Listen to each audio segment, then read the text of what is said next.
σας παιδιά, πάω στο show του GLR και θα σας πω σε λίγο τι θα γίνει. Θα σας πω μετά περισσότερα. Γεια σας.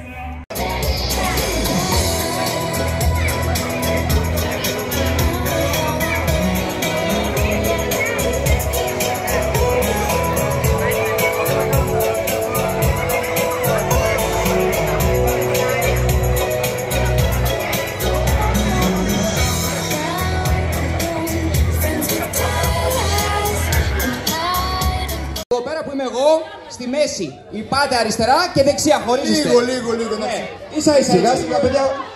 Σιγά, γιατί είμαστε και πολλοί. Πολύ λίγο, ναι, ίσα ίσα. Ωραία, τέλεια. Ωραία. Λοιπόν, και τώρα θέλουμε να δούμε ποια ομάδα είναι πιο δυνατή. Του Στάσου Ντιμών ή του Ραφάρη και του Οδυσσέα. Είστε έτοιμοι? Είστε έτοιμοι? Λοιπόν, πρώτα η ομάδα εδώ πέρα, η δικιά μας, μόνο η δικιά μας, θέλει να φωνάξουμε με το 3G Army, να το κάνουμε τόσο δυνατά που να τρελαθούν αυτοί. Εντάξει? Παιδιά, ησυχία είναι, εντάξει? Λοιπόν, με το 3, παιδιά, 1, 2, 3. Μπράβο!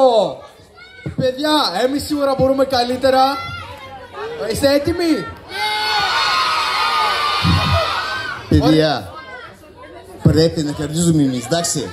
Όλη η δύναμη να βάλουμε, εντάξει παιδιά? Έτοιμοι? Ησυχία, παιδιά, ησυχία εμείς. 1, 2,